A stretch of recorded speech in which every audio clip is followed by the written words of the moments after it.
Assalamualaikum warahmatullahi wabarakatuh. Waalaikumsalam warahmatullahi wabarakatuh. Bismillahirrahmanirrahim. Alhamdulillahilladzi ja'alal ilma arba'a sifatil kamaliyah. Asyhadu an la ilaha illallah wahdahu la syarikalah. Wa asyhadu anna Muhammadan abduhu wa rasuluh. Khassatullahu ta'ala bi jami'i kamalatil ubudiyah. Sallallahu ala Sayyidina Muhammadin alladzi mala'allahu ta'ala qalbahu sallallahu alaihi wasallam min jalalil a'la jalla wa ala. Wa ayyanahu sallallahu alaihi wasallam min jamalihil asna fasara sallallahu alaihi wasallam masruran mansuran wa ala alihi wa ashabihi wassalikina ala nahjihi fanadu khairan wafiran. Amma ba'du. Hadirinul hadirah, ada satu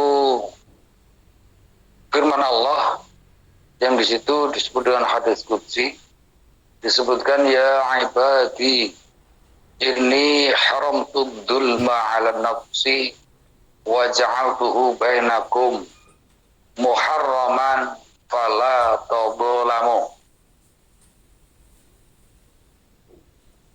Beliau menyampaikan apa yang Allah sampaikan, di mana ada khitab atau perintah ya ibadi inni haramtu dzulma.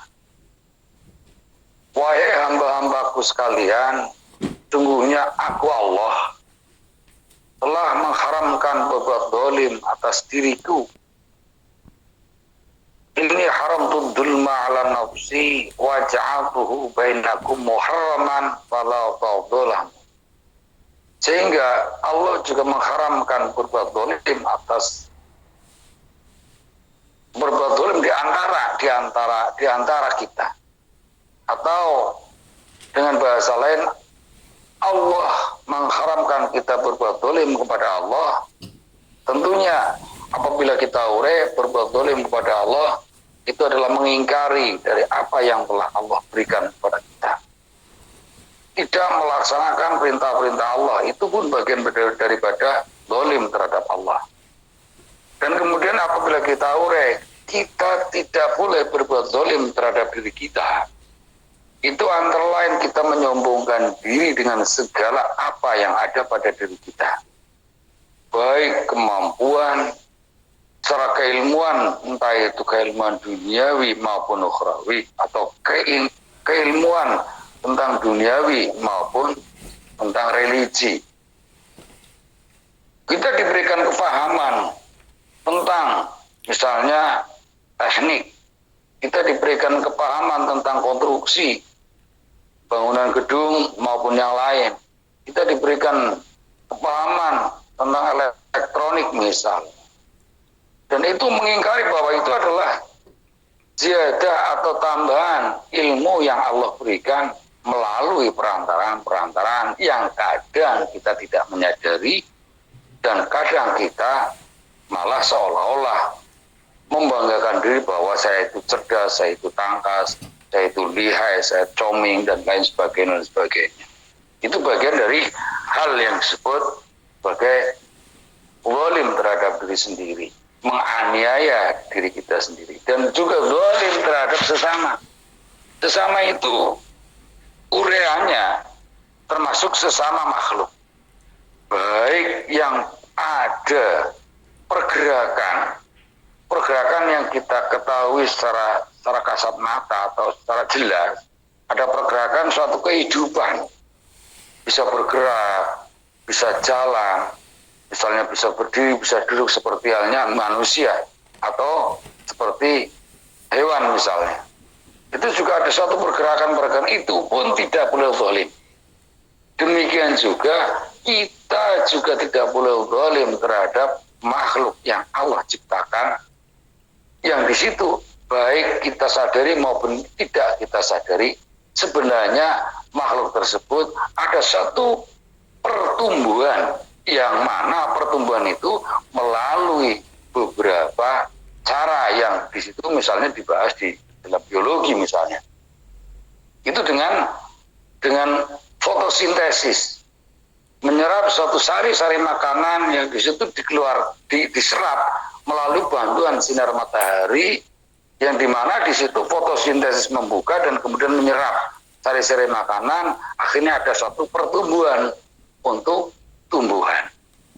Pertumbuhan untuk tumbuhan, berbagai macam hal tumbuhan yang di situ kita bisa amati, kita bisa tafakkaru, kita bisa berpikir, kita bisa memikirkan tentang apa yang ada di sekeliling kita.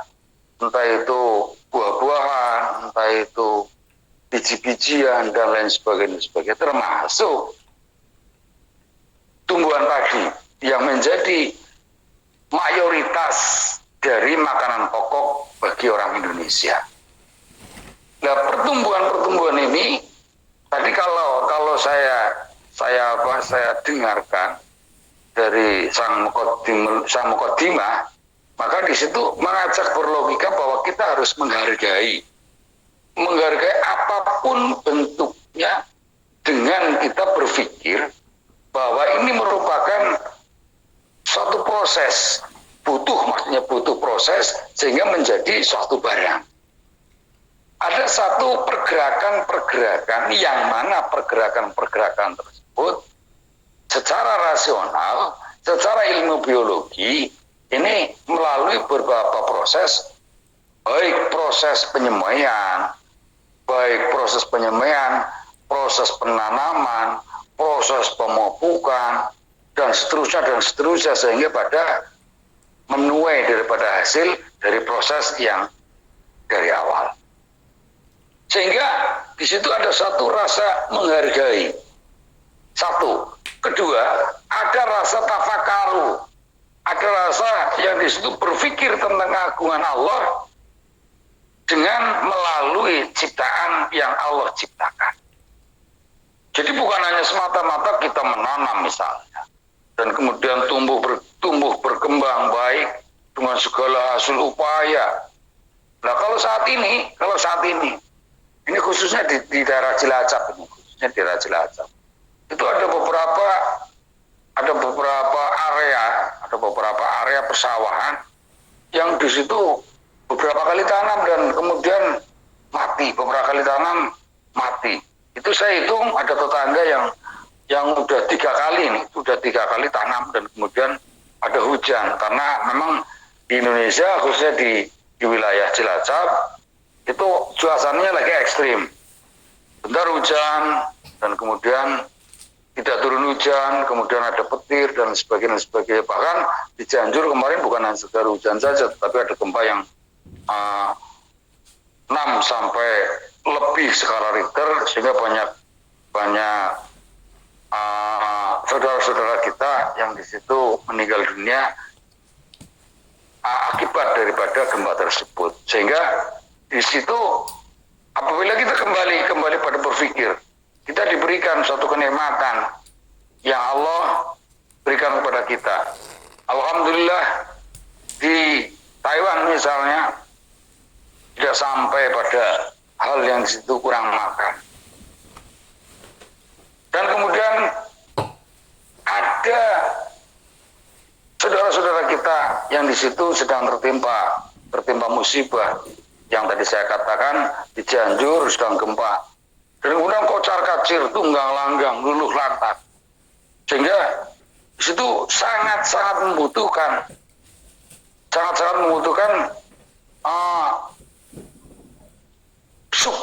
support baik secara psikologis maupun sangat-sangat membutuhkan dari sisi makanan.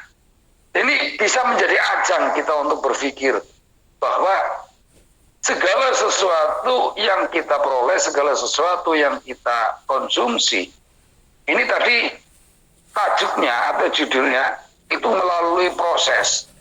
Dan melalui proses sehingga ada suatu penghargaan, baik penghargaan pada yang di situ menjadi perantara, misalnya bapak atau ibu tani, dan kemudian dengan menghargai tersebut akhirnya ada rasa tasyakur, rasa syukur kita terhadap Allah Subhanahu wa taala dengan segala nikmat yang Allah berikan berupa apapun bentuknya.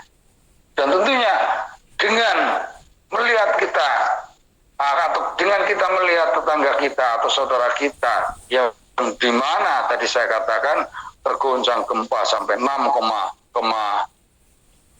skala Richter, sehingga di situ tunggang langgang, luluh lantak dan sebagainya, kurang makan, istirahat tidak cukup dan sebagainya. Seandainya kita misalnya tidak menjadi donatur atau kita tidak mendonasikan minimalnya, kita mendoakan. Mudah-mudahan yang di sana dikuatkan imannya, dikuatkan Islamnya, dikuatkan kesehatannya, dikuatkan mental dan fisiknya. Al-Fatihah. A'udzubillahi minasyaitonirrajim. Bismillahirrahmanirrahim. Alhamdulillahi Rabbil Alamin. Ar-Rahmanir-Rahim. Maliki yaumiddin. Iyyaka na'budu wa iyyaka nasta'in. Shiratal ladzina an'amta 'alaihim.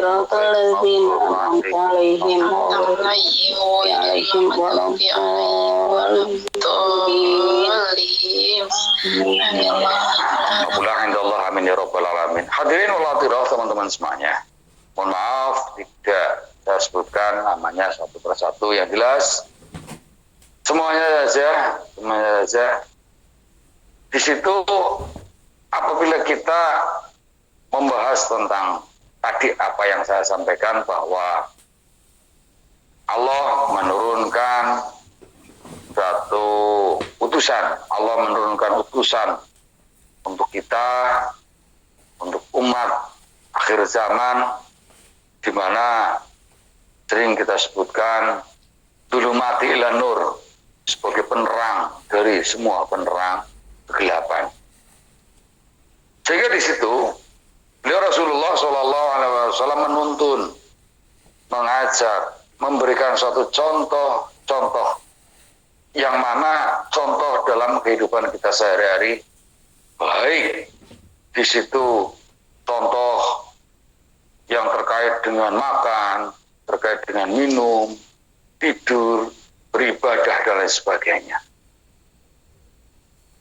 Sehingga apabila kita menginginkan ada satu keberkahan, baik keberkahan dalam pekerjaan kita atau keberkahan di dalam segala hal, tentunya tuntunan yang beliau Rasulullah SAW sampaikan itu antara lain adalah dengan membaca atau menyebut asma Allah. Di mana misalnya kita di situ membahas tentang makan misal, maka beliau Rasul menyampaikan bahwa samillaha wa kullu biyaminika wa kul mimma yalika. Jadi beliau Rasulullah SAW membaca basmalah atau menyebut asma Allah atau menyampaikan, intinya menyampaikan ada perintah dari Rasul, sebutlah nama Allah atau membaca Bismillahirrahmanirrahim, dan kemudian di situ baru kita mengonsumsi makan apapun yang kita makan.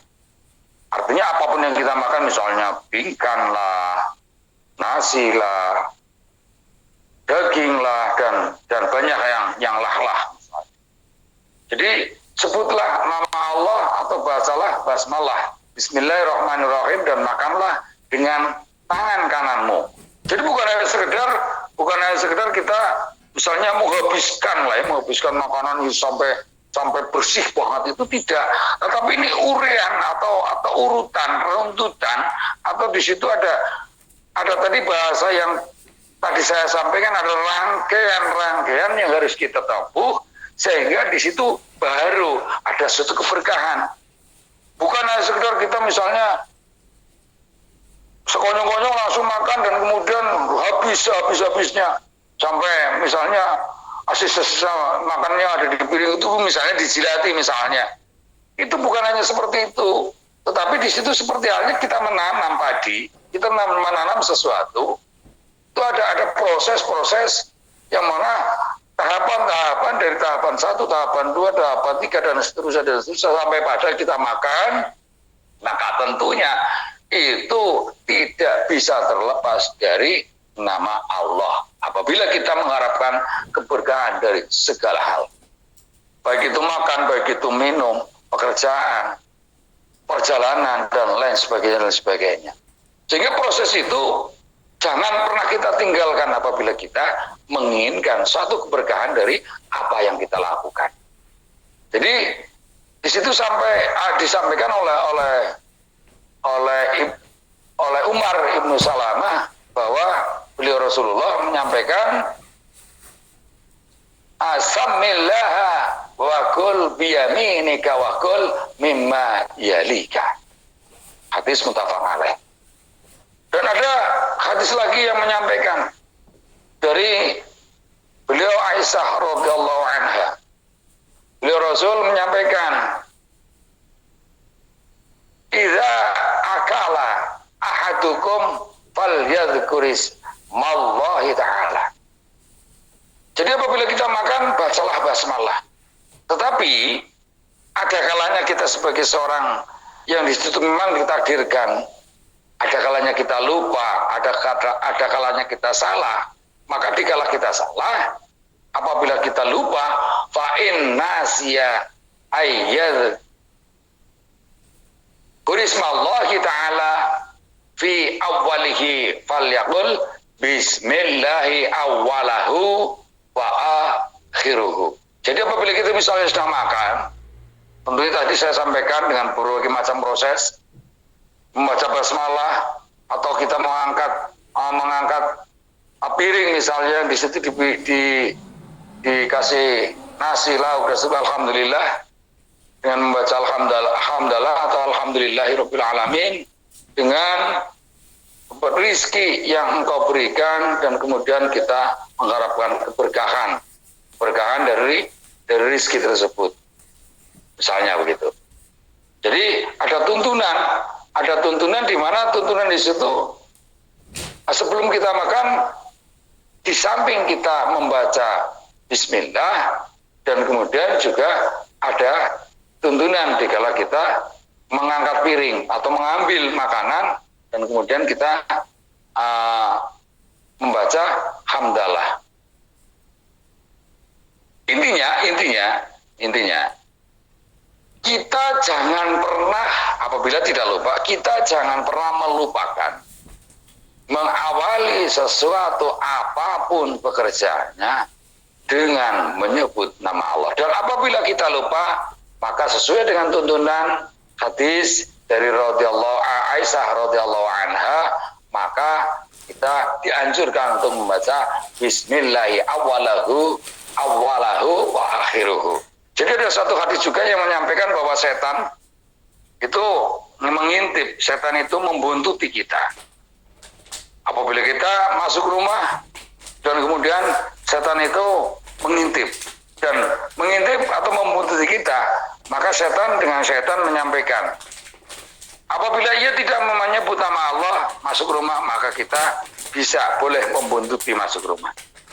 Apabila setelah masuk rumah dan kemudian ia makan dan tidak menyebut nama Allah, maka boleh kita juga mengikuti, atau kita boleh ikut makan dengan apa yang dia makan.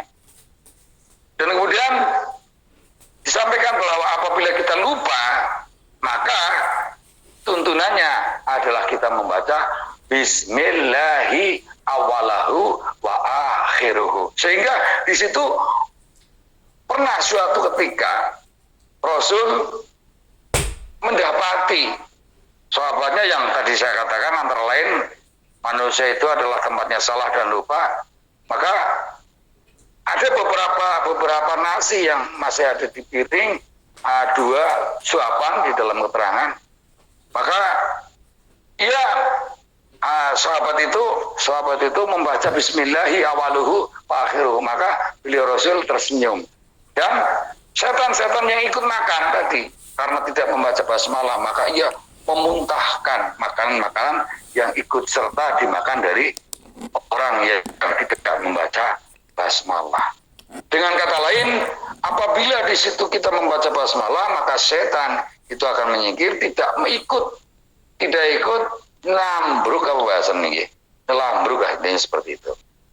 Sehingga kesimpulannya, saya ulang, jangan pernah kita melupakan mengawali sesuatu apapun, pekerjaan apapun dengan menyebut nama Allah. Itu kalau kita mengharapkan keberkahan. Tidak hanya sekedar satu butir nasi saja. Keberkahan itu banyak sekali. Maka walaupun kita makan sebersih-bersihnya, kita jilati tangan kita, habis sisa-sisa makan dari makan itu kita jilati sampai bersih.